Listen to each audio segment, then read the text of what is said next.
ಸ್ನೇಹಿತರೆ, ಇಂಟರ್ನೆಟ್ ಮುಖಾಂತರ ಅಥವಾ ಸಾಮಾಜಿಕ ಜಾಲತಾಣದ ಮುಖಾಂತರ ನಿಮ್ಮ ಮನೆ, ನಿಮ್ಮ ಆರೋಗ್ಯ ಮತ್ತು ನಿಮ್ಮ ಸಂಸಾರವನ್ನು ಹಾಳು ಮಾಡುವ ಒಂದು ವಸ್ತು ಯಾವುದು ಅಂತ ಕೇಳಿದರೆ ಅದು ಪೋರ್ನೋಗ್ರಫಿ. ಸ್ನೇಹಿತರೆ, ಬನ್ನಿ ಇವತ್ತಿನ ಈ ವಿಡಿಯೋದಲ್ಲಿ ನೀಲಿ ಚಿತ್ರ ಅಂದರೇನು, ಇದರಿಂದಾಗುವ ಸಮಸ್ಯೆಗಳೇನು ಮತ್ತು ಇದರಿಂದ ಹೊರಬರುವುದು ಹೇಗೆ ಅನ್ನೋದನ್ನು ತಿಳಿದುಕೊಳ್ಳೋಣ. ಅತಿಯಾದ ಅಶ್ಲೀಲ ವಿಡಿಯೋ ನೋಡೋದರಿಂದ ಅದೆಷ್ಟು ಸಮಸ್ಯೆಗಳಾಗುತ್ತೆ ಅನ್ನೋದನ್ನು ನೀವು ಊಹಿಸಿರಲ್ಲ. ಸ್ನೇಹಿತರೆ, ಸಾಮಾಜಿಕ ಜಾಲತಾಣದ ತುಂಬೆಲ್ಲ ಈ ನೀಲಿ ಚಿತ್ರಗಳು, ಅದೇ ರೀತಿಯ ಕತೆಗಳು ತುಂಬಿಕೊಂಡು ಬಿಟ್ಟಿವೆ.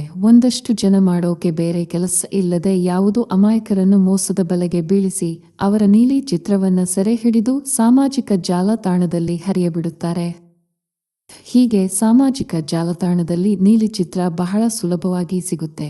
ಪ್ರತಿದಿನ ಈ ವಿಡಿಯೋಗಳನ್ನು ನೋಡ್ತಾ ಪ್ರತಿದಿನ ನೋಡಬೇಕು ಅಂತ ಅನ್ಸುತ್ತೆ. ಹೀಗೆ ನೋಡ್ತಾ ಕೊನೆಗೆ ಇದೊಂದು ಚಟವಾಗಿ ಅಂಟಿಕೊಳ್ಳುತ್ತೆ. ಸ್ನೇಹಿತರೆ, ವರ್ಲ್ಡ್ ಆಫ್ ಕನ್ನಡ ಚಾನೆಲ್ನ ಇನ್ನೊಂದು ಹೊಸ ವಿಡಿಯೋಗೆ ಸ್ವಾಗತ. ಸ್ನೇಹಿತರೆ, ವಿಡಿಯೋನ ಪೂರ್ತಿ ನೋಡಿ. ಈ ವಿಡಿಯೋದಲ್ಲಿ ಹೇಳುವ ವಿಷಯಗಳು ನಿಮ್ಮ ಜೀವನದಲ್ಲಿ ತುಂಬಾ ಸಹಾಯ ಮಾಡುತ್ತೆ. ಸ್ನೇಹಿತರೆ, ಮನುಷ್ಯನ ಮೆದುಳು ಅನ್ನೋದೇ ಹಾಗೆ. ಯಾವ ಒಂದು ವಿಷಯ ಹೆಚ್ಚು ಮಜಾ ನೀಡುತ್ತೋ, ಸುಖ ನೀಡುತ್ತೋ ಅದನ್ನೇ ಮತ್ತೆ ಬೇಕು ಅಂತ ಕೇಳುತ್ತೆ. ಅದು ಮಾದಕ ದ್ರವ್ಯಗಳೇ ಇರಲಿ, ಧೂಮಪಾನವೇ ಇರಲಿ, ಮದ್ಯಪಾನವೇ ಇರಲಿ ಅಥವಾ ಯಾವುದು ವಿಡಿಯೋನೇ ಇರಲಿ, ದಿನಗಳು ಕಳೆದಂತೆ ಅದು ನಮಗೆ ಒಂದು ರೀತಿಯ ಚಟವಾಗಿ ಪರಿಣಮಿಸುತ್ತೆ. ಮತ್ತೆ ನಮಗೆ ಅದು ಬೇಕು ಅಂತ ಅನ್ಸುತ್ತೆ. ಇದು ನಮ್ಮ ತಪ್ಪಲ್ಲ, ನಮ್ಮ ಸೈಕಾಲಜಿ ಇರೋದೇ ಹಾಗೆ. ಆದ್ದರಿಂದ ಇಂಥವುಗಳನ್ನು ಮಿತಿಯಲ್ಲಿ ಇಟ್ಟುಕೊಳ್ಳಬೇಕೇ ಹೊರತು ಅತಿಯಾದರೆ ಜೀವನವೇ ಹಾಳಾಗಿ ಹೋಗುತ್ತೆ. ಸ್ನೇಹಿತರೆ, ನಮ್ಮ ಮೆದುಳಿನಲ್ಲಿ ಈ ಥರ ಆಗೋಕೆ ಮುಖ್ಯ ಕಾರಣ ನಮ್ಮ ಮೆದುಳಿನಿಂದ ಬಿಡುಗಡೆಯಾಗುವ ಡೋಪಮಿನ್ ಅನ್ನೋ ಒಂದು ಹಾರ್ಮೋನ್. ಇದನ್ನು ಹ್ಯಾಪಿ ಹಾರ್ಮೋನ್ ಅಂತಾನೂ ಕರೆಯಲಾಗುತ್ತೆ. ಪ್ರತಿ ಬಾರಿ ಈ ಹಾರ್ಮೋನ್ ಬಿಡುಗಡೆಯಾದಾಗ ಮೆದುಳು ಮತ್ತೆ ಈ ಹಾರ್ಮೋನ್ನ ಬಿಡುಗಡೆಗೆ ತಡಪಡಿಸ್ತಾ ಇರುತ್ತೆ. ಧೂಮಪಾನ ಮಾಡುವವರು, ಮದ್ಯಪಾನ ಮಾಡುವವರು, ಮಾದಕ ದ್ರವ್ಯಗಳನ್ನು ಉಪಯೋಗಿಸುವವರ ಮೆದುಳಿನಲ್ಲೂ ಇದೇ ನಡೆಯುತ್ತಾ ಇರುತ್ತೆ. ಆದ್ದರಿಂದ ಇಂಥ ಚಟ ಇರುವವರಿಗೂ ಮತ್ತೆ ಬೇಕು ಅಂತ ಅನಿಸ್ತಾನೆ ಇರುತ್ತೆ. ಅದು ಎಷ್ಟರ ಮಟ್ಟಿಗೆ ಅಂದರೆ ಪ್ರತಿ ಕ್ಷಣ ನಿಮ್ಮನ್ನ ನೆನಪಿಸ್ತಾ ಇರುತ್ತೆ. ಪೋರ್ನ್ ಅಂದರೆ ಯಾವ ಒಂದು ವಿಷಯ ವಿಡಿಯೋ ಮೂಲಕ, ಮಾತಿನ ಮೂಲಕ ಅಥವಾ ಓದುವ ಮೂಲಕ ಒಬ್ಬ ಮನುಷ್ಯನ ದೇಹದಲ್ಲಿ ಲೈಂಗಿಕ ಉದ್ರೇಕವನ್ನು ಉಂಟುಮಾಡುತ್ತದೆಯೋ ಅದನ್ನು ಪೋರ್ನ್ ಅಂತ ಕರೆಯಲಾಗುತ್ತೆ. ಲೈಂಗಿಕ ಸಂಬಂಧಿಸಿದ ಈ ವಿಡಿಯೋಗಳು, ಚಿತ್ರಗಳು ಅಥವಾ ಕಥೆಗಳು ಲೈಂಗಿಕ ಉದ್ರೇಕವನ್ನು ನೀಡುವುದರ ಜೊತೆಗೆ ವ್ಯಕ್ತಿಯನ್ನ ಲೈಂಗಿಕ ಕ್ರಿಯೆಗೆ ಉತ್ತೇಜಿಸುತ್ತೆ. ನೋಡಿ ಸ್ನೇಹಿತರೆ, ಪೋರ್ನೋಗ್ರಫಿ ಅನ್ನೋದು ಮನುಷ್ಯನನ್ನ ಎರಡು ರೀತಿಯಲ್ಲಿ ಹಾಳು ಮಾಡುತ್ತೆ. ಮೊದಲನೆಯದಾಗಿ, ಅದಾಗಲೇ ಹೇಳಿದಂತೆ ಮನುಷ್ಯನ ಮೆದುಳನ್ನ ಅಟ್ಯಾಕ್ ಮಾಡಿ ಅವನನ್ನ ಅದರ ದಾಸನನ್ನಾಗಿಸುತ್ತೆ. ಅಚ್ಚರಿಯ ವಿಷಯ ಏನೆಂದರೆ ಈ ಜಗತ್ತಿನ ಒಟ್ಟು ಎಷ್ಟು ಡೌನ್ಲೋಡ್ಗಳು ನಡೆಯುತ್ತೋ ಅದರಲ್ಲಿ 35% ಡೌನ್ಲೋಡ್ಗಳು ಲೈಂಗಿಕ ವಿಷಯಗಳಿಗೆ ಸಂಬಂಧಿಸಿರುತ್ತೆ. ಅದೇ ರೀತಿ ಜಗತ್ತಿನಲ್ಲಿರೋ ಉಳಿದೆಲ್ಲ ಸಾಮಾಜಿಕ ಜಾಲತಾಣಗಳಲ್ಲಿ ಎಷ್ಟು ಜನ ಚಂದಾದಾರರಾಗುತ್ತಾರೋ ಅದಕ್ಕಿಂತ ಹೆಚ್ಚು ಜನ ಇಂತಹ ನೀಲಿ ಚಿತ್ರದ ಸೈಟ್ಗಳಿಗೆ ಚಂದಾದಾರರಾಗುತ್ತಾರೆ. ಯಾಕೆಂದರೆ ಚಟ ಹೆಚ್ಚಾಗ್ತಾ ಹೋಗಿ ಅದು ನೀಡುವಷ್ಟು ಸುಖ ಬೇರೆ ಯಾವುದೂ ನೀಡಲ್ಲ. ಸ್ನೇಹಿತರೆ, ನೀವು ಇದನ್ನ ಕೇಳಿ ಬೆಚ್ಚಿ ಬೀಳಬಹುದು. ಸಾಮಾಜಿಕ ಜಾಲತಾಣಗಳಲ್ಲಿ ನೋಡಲ್ಪಡುವ ವಿಷಯಗಳಲ್ಲಿ 75% ವಿಡಿಯೋಗಳು ಪೋರ್ನೋಗ್ರಫಿಗೆ ಸಂಬಂಧಿಸಿದ ವಿಷಯಗಳಾಗಿರುತ್ತೆ. ಸ್ನೇಹಿತರೆ, ಈಗ ನೀವು ಸುಲಭವಾಗಿ ಊಹಿಸಬಹುದು ಅದೆಷ್ಟು ಜನರು ಇದರ ಚಟಕ್ಕೆ ಬಲಿಯಾಗಿರಬಹುದು ಅಂತ. ಸ್ನೇಹಿತರೆ, ಲೈಂಗಿಕತೆಗೆ ಸಂಬಂಧಿಸಿದ ವಿಡಿಯೋಗಳನ್ನು ನೋಡೋದೇ ತಪ್ಪ ಅಂತ ನಾವಿಲ್ಲಿ ಹೇಳ್ತಾ ಇಲ್ಲ. ಬದಲಾಗಿ ಪ್ರತಿಕ್ಷಣ ಅದರ ಬಗ್ಗೆ ಯೋಚಿಸ್ತಾ ಇರೋದು, ಜೀವನದಲ್ಲಿ ಬೇರೆ ಯಾವುದೇ ಗುರಿ ಇಲ್ಲದೆ ಇರುವಂತೆ ಜೀವಿಸೋದು ತಪ್ಪು ಅಂತ ಹೇಳುತ್ತಿದ್ದೇವೆ ಅಷ್ಟೇ. ಸ್ನೇಹಿತರೆ, ಈ ಪೋರ್ನೋಗ್ರಫಿ ಅನ್ನೋದು ಇಷ್ಟೊಂದು ಜನಪ್ರಿಯತೆಯನ್ನ ಪಡೆದುಕೊಳ್ಳಬೇಕಾದರೆ ನೀವು ಒಮ್ಮೆ ಯೋಚಿಸಿ ನೋಡಿ. ಅದೆಷ್ಟು ಜನರು ಇದರ ಹಿಂದೆ ಕೆಲಸ ಮಾಡ್ತಾ ಇರಬಹುದು? ಹೇಗೆಲ್ಲ ಮಾಡಿ ಒಬ್ಬನ ತಲೆಯನ್ನ ಹಾಳು ಮಾಡಬಹುದು, ಹೇಗೆಲ್ಲ ಹಣ ಸಂಪಾದಿಸಬಹುದು ಅಂತ.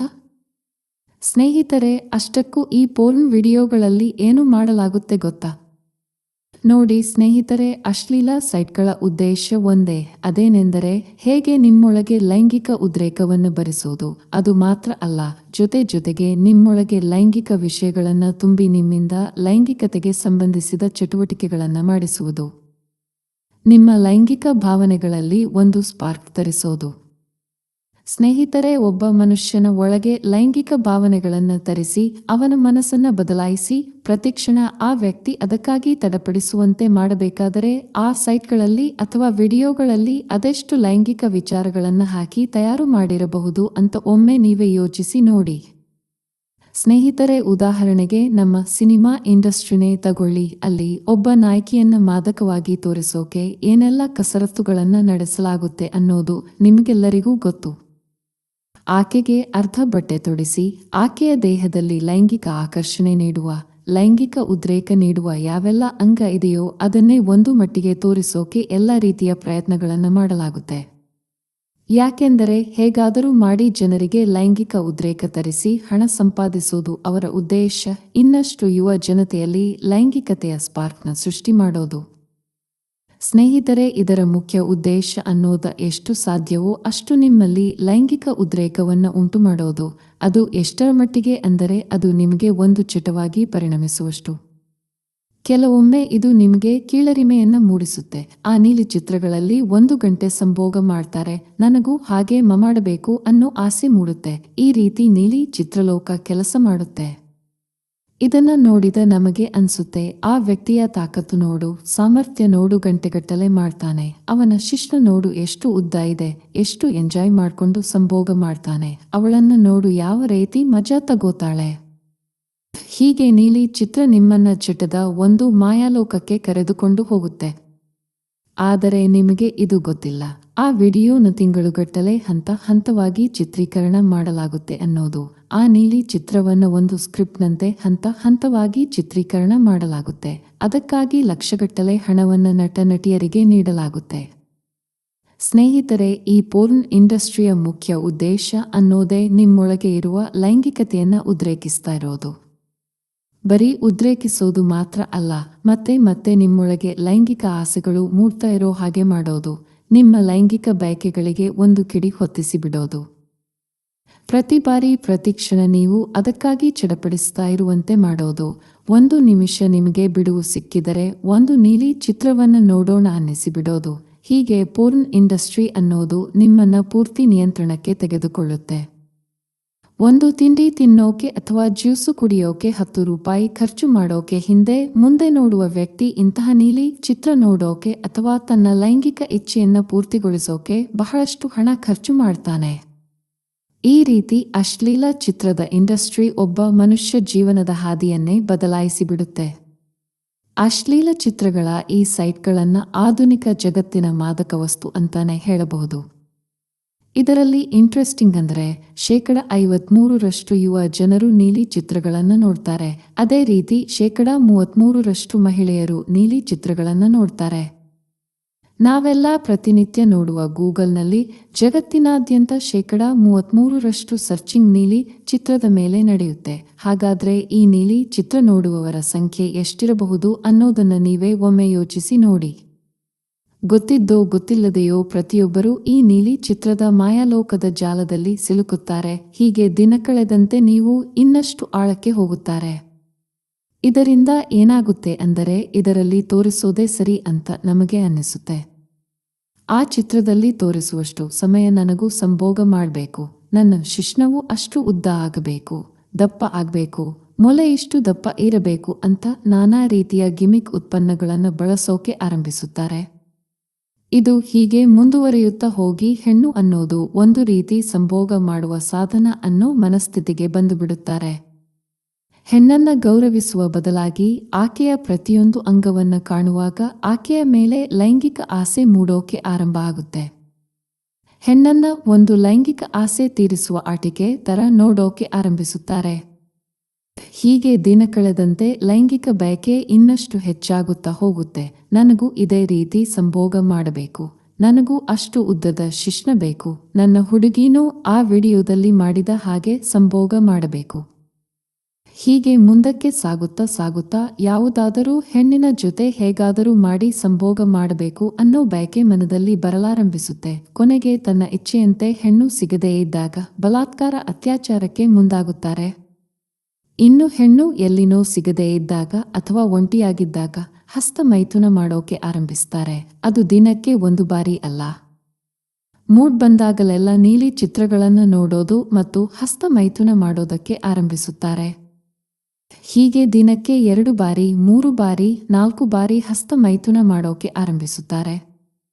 ಹೀಗೆ ಇದು ಆ ವ್ಯಕ್ತಿಯನ್ನ ಲೈಂಗಿಕ ಹಸಿವಿನಿಂದ ಕೊರಗುವಂತೆ ಮಾಡುತ್ತೆ.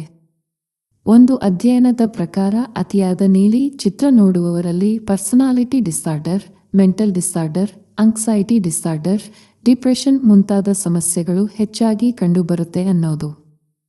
ಸ್ನೇಹಿತರೆ, ಅತಿಯಾದ ನೀಲಿ ಚಿತ್ರ ವೀಕ್ಷಣೆಯಿಂದ ಲೈಂಗಿಕವಾಗಿ ಪರಿಣಾಮ ಬೀರದೆ ಇದ್ದರೂ ಮಾನಸಿಕವಾಗಿ ಇದು ಬಹಳ ಪರಿಣಾಮವನ್ನು ಬೀರುತ್ತೆ ಅನ್ನೋದನ್ನು ನೆನಪಿಟ್ಟುಕೊಳ್ಳಿ. ಸ್ನೇಹಿತರೆ, ಉದಾಹರಣೆಗೆ ಆನ್ಲೈನ್ ಗೇಮ್ಗಳನ್ನು ತೆಗೆದುಕೊಳ್ಳಿ. ಒಂದು ಅಧ್ಯಯನದ ಪ್ರಕಾರ ಆನ್ಲೈನ್ ಗೇಮ್ಗಳನ್ನು ಆಡುವ ಮಕ್ಕಳು ಮತ್ತೆ ಅದೇ ಗೇಮ್ನ ಆಡೋಕೆ ಇಷ್ಟಪಡುತ್ತಾರೆ. ಇದನ್ನು ನೀವು ಗಮನಿಸಿರಬಹುದು. ಇದೇ ರೀತಿ ಪೋರ್ನ್ ವಿಡಿಯೋಗಳು ನಿಮ್ಮನ್ನ ಮತ್ತೆ ಮತ್ತೆ ತನ್ನ ಕಡೆ ಎಳೆಯುತ್ತಾ ಇರುತ್ತೆ. ಸ್ನೇಹಿತರೆ, ನೀವು ಎಷ್ಟು ಹೆಚ್ಚು ಸಮಯ ಪೋರ್ನ್ ವಿಡಿಯೋಗಳನ್ನು ನೋಡ್ತೀರೋ ಅಷ್ಟು ನಿಮ್ಮ ಲೈಂಗಿಕ ಜೀವನದಲ್ಲಿ ಪರಿಣಾಮವನ್ನು ಬೀರುತ್ತೆ. ನಿಜ ಜೀವನದಲ್ಲಿ ಲೈಂಗಿಕ ಕ್ರಿಯೆ ಮಾಡೋಕೆ ಆಸಕ್ತಿ ಇರಲ್ಲ. ನಿಮಗೆ ನಿಮ್ಮ ಸಂಗಾತಿಯ ಜೊತೆ ಲೈಂಗಿಕ ಕ್ರಿಯೆ ಮಾಡೋಕೆ ಆಸಕ್ತಿ ಇರಲ್ಲ. ಇದರಿಂದಾಗುವ ಮುಖ್ಯ ಸಮಸ್ಯೆ ಅಂದರೆ ನಿಮ್ಮ ಮೆದುಳು ನಿಮ್ಮ ಲೈಂಗಿಕ ಅಂಗಗಳಿಗೆ ಸರಿಯಾದ ಲೈಂಗಿಕ ಸಂಕೇತಗಳನ್ನು ನೀಡುವಲ್ಲಿ ವಿಫಲವಾಗುತ್ತೆ. ಇದರಿಂದಾಗಿ ಶಿಶ್ನದ ನಿಮಿರುವಿಕೆ ಕಡಿಮೆಯಾಗುತ್ತೆ. ಸರಿಯಾಗಿ ನಿಮಿರುವಿಕೆ ಆಗಲ್ಲ. ಶೀಘ್ರ ವೀರ್ಯ ಸ್ಖಲನದ ಸಮಸ್ಯೆಗಳು ಬರುತ್ತದೆ. ಲೈಂಗಿಕ ಸಾಮರ್ಥ್ಯ ಕಡಿಮೆಯಾಗುತ್ತೆ. ಅತಿಯಾದ ಇಮ್ಯಾಜಿನೇಷನ್ನ ಕಾರಣದಿಂದಾಗಿ ಶೀಘ್ರ ಸ್ಖಲನದ ಸಮಸ್ಯೆ ಬರುತ್ತೆ.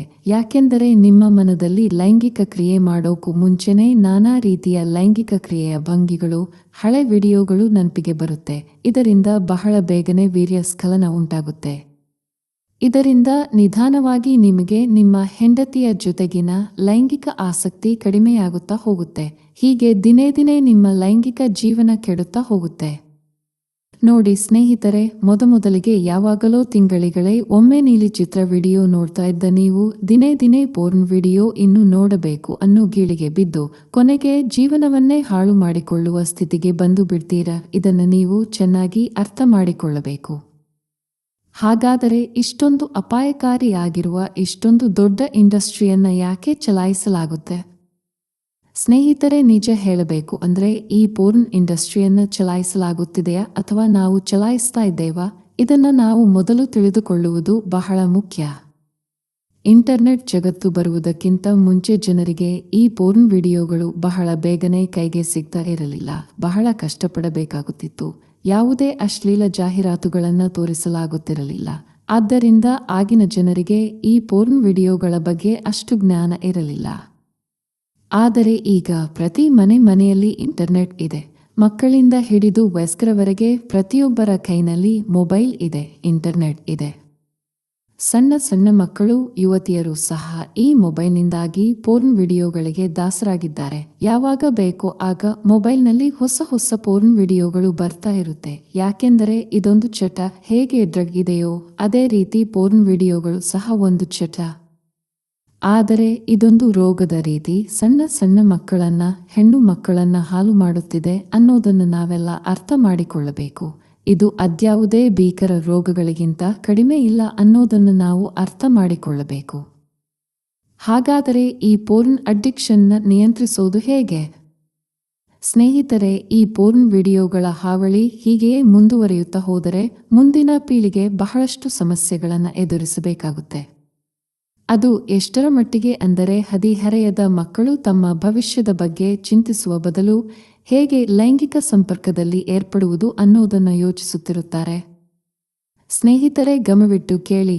ಈ ಪೋರ್ನ್ ವಿಡಿಯೋದ ಚಟದಿಂದ ಹೊರಬರುವುದು ಹೇಗೆ ಅನ್ನೋದನ್ನು ತಿಳಿದುಕೊಳ್ಳೋಣ. ಸ್ನೇಹಿತರೆ, ಈ ಪೋರ್ನ್ ವಿಡಿಯೋ ಅಥವಾ ನೀಲಿ ಚಿತ್ರ ನೋಡುವ ನಶೆಯಿಂದ ಅಥವಾ ಚಟದಿಂದ ಹೊರಬರಬೇಕಾದರೆ ನೀವು ಮೊದಲು ಮಾಡಬೇಕಾಗಿರೋದು, ನೀವು ನೋಡ್ತಿರುವಂತಹ ಈ ನೀಲಿ ಚಿತ್ರ ಅಥವಾ ಪೋರ್ನ್ ನಿಮ್ಮ ಜೀವನಕ್ಕೆ ಅಪಾಯ ಅನ್ನೋದನ್ನು ಮೊದಲು ತಲೆಗೆ ಹತ್ತಿಸಿಕೊಳ್ಳಬೇಕು.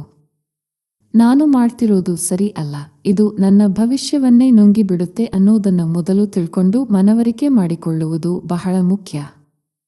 ಇದು ಹೀಗೆ ಮುಂದಕ್ಕೆ ಹೋದರೆ ಮುಂದೊಂದು ದಿನ ನನ್ನ ಜೀವನವನ್ನೇ ಹಾಳು ಮಾಡಿಬಿಡುತ್ತೆ ಅನ್ನೋ ಅರಿವು ಬಂದರೆ ಅರ್ಧ ಸಮಸ್ಯೆ ಬಗೆಹರಿದಂತೆ. ಸ್ನೇಹಿತರೆ, ಯಾವುದೇ ಚಟ ಇರಲಿ, ನಾನು ಮಾಡ್ತಿರೋದು ತಪ್ಪು ಅನ್ನೋದು ಯಾವಾಗ ಒಬ್ಬ ವ್ಯಕ್ತಿಗೆ ಅರಿವಾಗುತ್ತೋ ಆಗಲೇ ಆ ವ್ಯಕ್ತಿಗೆ ಆ ಚಟವನ್ನು ನಿಲ್ಲಿಸೋಕೆ ಸಾಧ್ಯ. ನಾನು ಮಾಡ್ತಾ ಇರೋ ಈ ಕೆಲಸ ಸರಿ ಇಲ್ಲ, ಇದರಿಂದ ನನ್ನ ಜೀವನ ಸಂಪೂರ್ಣ ಹಾಳಾಗುತ್ತೆ ಅನ್ನೋದನ್ನ ಮನದಟ್ಟು ಮಾಡಿಕೊಂಡರೆ ಆ ತಪ್ಪು ಮತ್ತೊಮ್ಮೆ ಮಾಡಲ್ಲ. ಸ್ನೇಹಿತರೆ, ಇಂತಹ ಚಟಗಳು ನಮಗೆ ಅಂಟಿಕೊಂಡಾಗ ಡಿಟರ್ಮಿನೇಷನ್ ಅನ್ನೋದು ಬಹಳ ಮುಖ್ಯವಾಗುತ್ತೆ.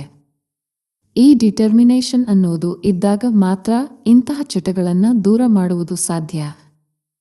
ಇದು ಚಟವನ್ನು ದೂರ ಮಾಡಲು ಬೇಕಾಗಿರುವ ಮೊದಲ ಹೆಜ್ಜೆ. ಬರೀ ಲೈಂಗಿಕ ವಿಡಿಯೋಗಳನ್ನು ನೋಡುವುದು ಮಾತ್ರ ಅಲ್ಲ, ಯಾವುದೇ ಚಟವನ್ನು ದೂರ ಇಡೋಕೆ ಇದು ಮೊದಲ ಹೆಜ್ಜೆ. ಸ್ನೇಹಿತರೆ, ಕೆಲವೊಮ್ಮೆ ನೀವು ನೋಡಿರಬಹುದು, ಅಶ್ಲೀಲ ಚಿತ್ರದ ವೀಕ್ಷಣೆಯಿಂದ ದೈಹಿಕವಾಗಿ ಅಥವಾ ಮಾನಸಿಕವಾಗಿ ಯಾವುದೇ ಸಮಸ್ಯೆಗಳು ಇಲ್ಲ ಅಂತ ಬರೆದಿರ್ತಾರೆ. ಸ್ನೇಹಿತರೆ, ಇಂತಹ ಸ್ಟೇಟ್ಮೆಂಟ್ಗಳನ್ನು ಕೊಡುವುದಕ್ಕಿಂತ ಮುಂಚೆ ಇವರು ಕೆಲವೊಂದು ಜನರನ್ನು ಸೆಲೆಕ್ಟ್ ಮಾಡಿ ಅವರ ಮೇಲೆ ಪರೀಕ್ಷೆ ಮಾಡಿರುತ್ತಾರೆ ಅಥವಾ ಸರ್ವೆಯನ್ನ ಮಾಡಿರುತ್ತಾರೆ. ಕೆಲವೊಂದು ಕಾರಣಗಳಿಂದ ಆ ವ್ಯಕ್ತಿಗಳಿಗೆ ಇದರಿಂದ ಯಾವುದೇ ಪರಿಣಾಮ ಬೀರಿರಲ್ಲ.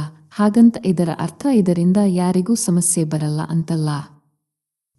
ಕೆಲವರಿಗೆ ಏನೂ ಆಗದೇ ಇರಬಹುದು, ಆದರೆ ಬಹುಪಾಲು ಜನರಿಗೆ ಇದರಿಂದ ನಾನಾ ರೀತಿಯ ಸಮಸ್ಯೆಗಳು ಉಂಟಾಗುತ್ತೆ. ಸ್ನೇಹಿತರೆ, ಈ ಪ್ರಪಂಚದಲ್ಲಿ ಯಾವುದು ಕೆಟ್ಟದ್ದೋ ಅದು ಸರಿ, ಅದರಿಂದ ಯಾವುದೇ ದುಷ್ಪರಿಣಾಮಗಳು ಇಲ್ಲ ಅಂತ ತೋರಿಸಲಾಗುತ್ತೆ. ಇಷ್ಟೊಂದು ದೊಡ್ಡ ಇಂಡಸ್ಟ್ರಿ ತಾವು ಮಾಡ್ತಿರೋದು ಸರಿ ಅಂತ ತೋರಿಸೋಕೆ ನಾನಾ ರೀತಿಯ ಸುಳ್ಳು ಹೇಳಿಕೆಗಳನ್ನು ಕೊಡುವುದು ಸರ್ವೇ ಸಾಮಾನ್ಯ. ಸ್ನೇಹಿತರೆ, ಇನ್ನೊಂದು ಇಂಟ್ರೆಸ್ಟಿಂಗ್ ವಿಷಯ ಏನು ಅಂದರೆ, ಒಬ್ಬ ವ್ಯಕ್ತಿ ದಿನಪೂರ್ತಿ ಪೋರ್ನ್ ನೋಡ್ತಾ ಇದ್ದರೂ ಆತನನ್ನ ಪೋರ್ನ್ ನೋಡ್ತೀಯಾ ಅಂತ ಕೇಳಿದ್ರೆ ಆತ ಹೇಳೋದು, ನಾನು ನೋಡಲ್ಲ, ಯಾವಾಗಲೋ ಒಮ್ಮೆ ನೋಡ್ತೀನಿ ಅಂತ. ಸ್ನೇಹಿತರೆ, ಪ್ರತಿಯೊಬ್ಬ ವ್ಯಕ್ತಿಗೂ ಒಂದೊಂದು ಚಟ ಇರುತ್ತೆ, ಆದ್ರೆ ಯಾರೂ ಅದನ್ನ ಮುಕ್ತವಾಗಿ ಹೇಳಿಕೊಳ್ಳಲ್ಲ. ಅದರಲ್ಲೂ ಪೋರ್ನ್ ವಿಚಾರ ಬಂದ್ರೆ ಯಾರೂ ಬಾಯಿ ಬಿಡಲ್ಲ. ಆದ್ದರಿಂದ ಯಾವುದೋ ಆರ್ಟಿಕಲ್ಗಳನ್ನು ನೋಡಿ ನಾನು ಮಾಡ್ತಿರೋದು ಸರಿ, ನಾನು ಹೀಗೆ ಮುಂದುವರಿಯುತ್ತೇನೆ ಅನ್ನೋದು ತಪ್ಪು. ಇದರಿಂದ ಡೈರೆಕ್ಟ್ ಇಂಪ್ಯಾಕ್ಟ್ ಇರದೇ ಇದ್ದರೂ ಇಂಡೈರೆಕ್ಟ್ ಇಂಪ್ಯಾಕ್ಟ್ ಅಂತೂ ಇದ್ದೇ ಇದೆ. ಇದು ಹೇಗೆ ಅಂತ ತಿಳ್ಕೊಳ್ಳೋಕೆ ಒಂದು ಉದಾಹರಣೆ ಕೊಡ್ತೀನಿ. ಒಂದು ರಿಸರ್ಚ್ ನಡೆಯುತ್ತೆ, ಅದರಲ್ಲಿ ಹೇಳಲಾಗುತ್ತೆ 30 ml ನಷ್ಟು ಮದ್ಯ ಸೇವಿಸಿದರೆ ಹೃದಯದ ಆರೋಗ್ಯಕ್ಕೆ ಉತ್ತಮ ಅಂತ. ಆದರೆ ಹೀಗೆ ಸೇವಿಸ್ತಾ ಹೋದರೆ ಏನಾಗುತ್ತೆ ಹೇಳಿ? ಹೀಗೆ ಹೃದಯದ ಆರೋಗ್ಯಕ್ಕೆ ಒಳ್ಳೆಯದು ಅಂತ ಸೇವಿಸ್ತಾ ಹೋದರೆ ಒಂದು ದಿನ ಅದೊಂದು ಚಟವಾಗಿ ಪರಿಣಮಿಸುತ್ತೆ. ಇದು ನಿಮ್ಮ ಲಿವರ್ನ ಮುಗಿಸಿಬಿಡುತ್ತೆ. ಸ್ನೇಹಿತರೆ, ಹಾಗಾದ್ರೆ ಹೃದಯದ ಆರೋಗ್ಯಕ್ಕಾಗಿ ಲಿವರ್ನ ಆರೋಗ್ಯ ಕೆಡಿಸೋದು ಎಷ್ಟು ಸರಿ? ಒಬ್ಬ ಮನುಷ್ಯನಿಗೆ ಹೃದಯ, ಲಿವರ್ ಎರಡು ಅತ್ಯಗತ್ಯ ಅಂಗಗಳು. ಆದ್ದರಿಂದ ಇಂತಹ ಚಟಗಳು ಆರಂಭವಾಗುವಾಗ ಒಂದು ವಿಷಯದಲ್ಲಿ ಉತ್ತಮ ಅಂತ ಅನ್ನಿಸಿದರೆ ಇನ್ನೊಂದು ಕಡೆ ಅದು ನಮಗೆ ಕೆಟ್ಟ ಪರಿಣಾಮವನ್ನು ಬೀರುತ್ತಿರುತ್ತೆ. ಸ್ನೇಹಿತರೆ, ನಾವು ಮಾಡ್ತಾ ಇರೋ ಈ ಕೆಲಸದಿಂದ ಇವತ್ತು ನಮಗೆ ಸಮಸ್ಯೆ ಆಗದೇ ಇದ್ದರೂ ನಾಳೆ ಸಮಸ್ಯೆ ಉಂಟು ಮಾಡುತ್ತೆ ಅನ್ನೋದಾದರೆ ಅದನ್ನು ರೂಢಿಸಿಕೊಳ್ಳುವುದು ಎಷ್ಟು ಸರಿ? ಇನ್ನೊಂದು ಮುಖ್ಯ ವಿಷಯ ತಿಳ್ಕೊಳ್ಳಬೇಕು ಗೆಳೆಯರೇ, ಯಾವುದೇ ಚಟ ಆಗಿರಲಿ ಯಾವಾಗಲೂ ಒಂದೇ ಪ್ರಮಾಣದಲ್ಲಿ ಇರಲ್ಲ. ದಿನೇ ದಿನೇ ಈ ಚಟ ಹೆಚ್ಚಾಗುತ್ತೆ. ಒಬ್ಬ ವ್ಯಕ್ತಿ ಮೊದಲ ಬಾರಿ ವೇಶ್ಯೆಯ ಸಂಪರ್ಕಕ್ಕೆ ಬಂದಾಗ ಯಾವಾಗಲೂ ಹೋಗಬೇಕು ಅಂತ ಅನ್ನಿಸಲ್ಲ. ಹೀಗೆ ಹೋದ ವ್ಯಕ್ತಿ ಮೊದಲಿಗೆ ತಿಂಗಳಿಗೊಮ್ಮೆ ಹೋಗ್ತಾನೆ, ಆಮೇಲೆ ವಾರಕ್ಕೊಮ್ಮೆ ಹೋಗೋಕೆ ಆರಂಭಿಸ್ತಾನೆ. ದಿನ ಕಳೆದಂತೆ ಪ್ರತಿದಿನ ಬೇಕು ಅಂತ ಅನ್ನಿಸುತ್ತೆ. ಹೀಗೆ ಮುಂದುವರಿಯುತ್ತಾ ಹೋಗಿ ಪ್ರತಿಕ್ಷಣ ಆತನಿಗೆ ಅದರದ್ದೇ ನೆನಪಾಗುತ್ತಾ ಇರುತ್ತೆ. ಎಲ್ಲಿ ಅಂತಹ ವ್ಯಕ್ತಿಗಳು ಸಿಗುತ್ತಾರೆ? ಪ್ರತಿಕ್ಷಣ ಯೋಚಿಸ್ತಾ ಇರುತ್ತಾನೆ. ಆದ್ದರಿಂದ ಸ್ನೇಹಿತರೆ, ಇಂತಹ ಚಟಗಳಿಂದ ದೂರ ಇರೋದಕ್ಕೆ ಮೊದಲನೆಯದಾಗಿ ನಾನು ಮಾಡ್ತಿರೋದು ಸರಿ ಇಲ್ಲ ಅನ್ನೋದನ್ನ ಮನದಟ್ಟು ಮಾಡಿಕೊಳ್ಳಿ. ಎರಡನೆಯದಾಗಿ, ಅತಿಯಾದ ಈ ಪೋರ್ನ್ ವಿಡಿಯೋ ನೋಡೋಕೆ ಯಾವುದು ನಿಮ್ಮನ್ನ ಪೋರ್ನ್ನ ಕಡೆಗೆ ಸೆಳೆಯುತ್ತಾ ಇದೆ? ಒಂಟಿತನ ಇರಬಹುದು, ಗೆಳೆಯರ ಸಂಘ ಇರಬಹುದು, ನೀವು ಸರ್ಚ್ ಮಾಡ್ತಾ ಇರೋ ಸೈಟ್ಗಳಿರಬಹುದು. ಇದರಲ್ಲಿ ಯಾವುದು ಅನ್ನೋದನ್ನು ಹುಡುಕಿ ಅದರಿಂದ ದೂರ ಇರೋಕೆ ಪ್ರಯತ್ನಿಸಿ. ಹೀಗೆ ಮಾಡ್ತಾ ಹೋದರೆ ನಿಮಗೆ ಆ ಅಶ್ಲೀಲ ಚಿತ್ರಗಳನ್ನು ಅಥವಾ ವಿಡಿಯೋಗಳನ್ನು ನೋಡುವ ತವಕ ಏನಿದೆಯೋ ಅದು ಕಡಿಮೆಯಾಗುತ್ತಾ ಹೋಗುತ್ತೆ. ಇನ್ನು ಕೆಲವರು ತಮ್ಮ ಮೊಬೈಲ್ ಫೋನ್ಗಳಲ್ಲಿ ಅಥವಾ ಕಂಪ್ಯೂಟರ್ಗಳಲ್ಲಿ ನೀಲಿ ಚಿತ್ರಗಳನ್ನು ತುಂಬಿಸಿ ಇಟ್ಟುಕೊಂಡಿರುತ್ತಾರೆ. ಹೀಗೆ ಇಟ್ಟುಕೊಂಡರೆ ನೀವು ಒಂಟಿಯಾಗಿರುವ ಸಮಯದಲ್ಲಿ ಅಥವಾ ಮೂಡ್ ಬದಲಾಗುವ ಸಮಯದಲ್ಲಿ ಆ ವಿಡಿಯೋ ಫೋಲ್ಡರ್ನ ಓಪನ್ ಮಾಡ್ತೀರಾ. ಆದ್ದರಿಂದ ಅಂತಹ ಫೋಲ್ಡರ್ಗಳನ್ನು ತಕ್ಷಣ ಡಿಲೀಟ್ ಮಾಡಿ ನಿಮ್ಮ ಮನಸ್ಸನ್ನು ತಕ್ಷಣ ಬದಲಾಯಿಸಿ. ಈಗಿನ ಸಿನಿಮಾಗಳಲ್ಲೂ ಒಬ್ಬ ವ್ಯಕ್ತಿಯನ್ನು ಲೈಂಗಿಕವಾಗಿ ಉದ್ರೇಕಿಸುವ ರೀತಿಯಲ್ಲಿರುವ ಶಾಟ್ಗಳನ್ನು ಹಾಕಲಾಗುತ್ತೆ. ಇದರಿಂದ ಆ ಚಿತ್ರದಲ್ಲಿರುವ ನಾಯಕಿಯ ಅರೆನಗ್ನ ಮೈಮಾಟವನ್ನು ನೋಡಿ ಯುವಕರು ಅಥವಾ ಯುವತಿಯರು ಬಹಳ ಸುಲಭವಾಗಿ ಲೈಂಗಿಕ ಉದ್ರೇಕಕ್ಕೆ ಒಳಗಾಗುತ್ತಾರೆ. ಆದ್ದರಿಂದ ಇಂತಹ ಚಟಕ್ಕೆ ಬಲಿಯಾಗಿರುವ ವ್ಯಕ್ತಿಗಳು ಇಂತಹ ಚಿತ್ರಗಳನ್ನು ನೋಡದೇ ಇರುವುದು ಉತ್ತಮ. ಇನ್ನು ಮೂರನೆಯದಾಗಿ, ಅಶ್ಲೀಲ ವಿಡಿಯೋಗಳ ಚಟದಿಂದ ಹೊರಬರೋಕೆ ಇರುವ ಉಪಾಯ ಅನ್ನೋದು ನಿಮ್ಮ ಮೆದುಳಿನಲ್ಲಿ ಉತ್ಪತ್ತಿಯಾಗುವ ಕೆಲವೊಂದು ನ್ಯೂರೋಕೆಮಿಕಲ್ಗಳನ್ನು ಬೇರೆ ಕೆಲಸಗಳಿಗೆ ಡೈವರ್ಟ್ ಮಾಡೋದು. ಉದಾಹರಣೆಗೆ, ಯಾವುದಾದರೂ ಉತ್ತಮ ಪುಸ್ತಕಗಳನ್ನು ಓದೋಕೆ ಆರಂಭಿಸಿ, ಉತ್ತಮ ಕಾದಂಬರಿಗಳನ್ನು ಓದಿ, ಅನಿಮಲ್ ಪ್ಲಾನೆಟ್ಗಳಂಥ ಉತ್ತಮ ಚಾನೆಲ್ಗಳನ್ನು ನೋಡಿ. ಇದರಿಂದ ನಿಮ್ಮ ಮನಸ್ಸು ಆ ಕಡೆ ಡೈವರ್ಟ್ ಆಗುತ್ತೆ. ಇನ್ನು ನಿಮಗೆ ಸಮಸ್ಯೆಗಳಿದ್ದರೆ ಉತ್ತಮ ಲೈಂಗಿಕ ತಜ್ಞರನ್ನು ಭೇಟಿ ಮಾಡಿ. ಈ ಮಾಹಿತಿ ನಿಮಗೆ ಇಷ್ಟ ಆಗಿರಬಹುದು ಅಂದುಕೊಳ್ತೀನಿ. ಮಾಹಿತಿ ಇಷ್ಟ ಆಗಿದ್ದರೆ ಚಾನೆಲ್ನ ತಪ್ಪದೆ ಸಬ್ಸ್ಕ್ರೈಬ್ ಮಾಡಿ. ಇನ್ನೊಂದು ಇಂಟ್ರೆಸ್ಟಿಂಗ್ ಮಾಹಿತಿಯೊಂದಿಗೆ ಮುಂದಿನ ವಿಡಿಯೋಡಕ್ಕೆ ಮತ್ತೆ ಸಿಗ್ತೀನಿ. ನಮಸ್ಕಾರ.